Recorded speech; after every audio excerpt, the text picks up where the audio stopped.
Hello everyone. সোমবার আজকে দুপুর এখন ১টা বাজছে। আজকে পাঠাচ্ছি অভিজিতের অফিসে ম্যাডামদের জন্য লাঞ্চ। পয়লা বৈশাখের দিনই পাঠাবো ভেবেছিলাম, কিন্তু অভিজিৎ সেদিনে অফিস না গিয়ে বাইরে গিয়েছিল। সেই জন্য আজকে পাঠাচ্ছি। তো সব রেডি করেই দিয়েছি, প্লেন সাদা ভাত, তার সঙ্গে একদম আলু দিয়ে তেল ছাড়া ছাড়া মাটনের ঝোল, আর আলু ফুলকপির সবজি, টমেটোর চাটনি, একটু আমসত্ত্ব আর খেজুর দিয়ে, আর পমফ্রেট মাছটা ফ্রাই করছি এখন গরম গরম। এই পমফ্রেট মাছটা আমি সকাল থেকে আদা রসুন পেস্ট, নুন, হলুদ, লঙ্কা গুঁড়ো, একটু তেল, সব কিছু নুন দিয়ে ম্যারিনেট করে রেখে দিয়েছিলাম।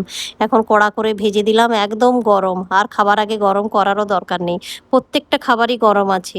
এইটা এই জন্যই অভিজিতের হাতে সকালে আমি অফিস যাবার সময় পাঠাইনি। অভিজিৎ অনেক সকালেও বেরিয়ে গিয়েছিল আজকে, সেই জন্য এখন পোর্টারের মাধ্যমে খাবারগুলো পাঠাবো। এতবার আমি অফিসে লাঞ্চ পাঠিয়েছি, কোনোদিন আমি আলু মাটন পাতলা ঝোল বানিয়ে পাঠাইনি। আজকেই হলো যে আলু মাটন দিয়ে পাতলা ঝোল বানিয়েছি, নাহলে মটন কষাই আমি বানিয়ে পাঠাই। তো অভিজিৎ তো মটন কষার থেকে আলু মাটন দিয়ে পাতলা ঝোলটা খেতেই পছন্দ করে, তো ম্যাডামদের পছন্দ হবে কিনা জানি না।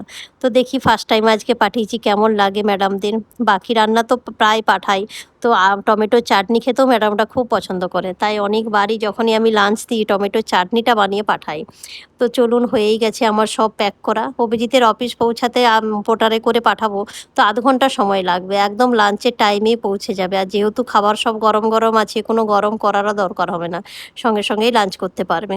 আগে আমি যখন অফিসে লাঞ্চ পাঠাতাম, তো সকালে অভিজিৎ যখন অফিস যেত তার হাতেই পাঠিয়ে দিতাম, তো সকাল থেকে রান্নাবান্না শুরু করতাম। আর এখন এই পোর্টার সার্ভিসটা হয়ে এত সুবিধা হয়েছে, আমি দেরি করে রান্নাবান্না শুরু করি। লাঞ্চ যে টাইমে করে আমি জানি যে ১:৩০টার সময় লাঞ্চ করবে সবাই, তার আগেই আমি এই পোর্টারের হাত দিয়েই সব গরম গরম খাবার পাঠিয়ে দিই। তো এই পোর্টার সার্ভিসটা হয়ে খুব সুবিধা হয়েছে। অফিসে লাঞ্চ পাঠাবার পর আমরাও সব লাঞ্চ করলাম। দিদি আজকে চলে যাচ্ছে কলকাতা। দুরন্ত রাজধানীতে 4:30টার সময় নিউ দিল্লি থেকে ট্রেন। তো 2টো বাজছে, দিদি এখন বেরিয়ে পড়ছে, পৌঁছাতেও টাইম লাগবে। তো চলুন, ভিডিওটা এই পর্যন্তই, দেখা হচ্ছে নেক্সট ভিডিও।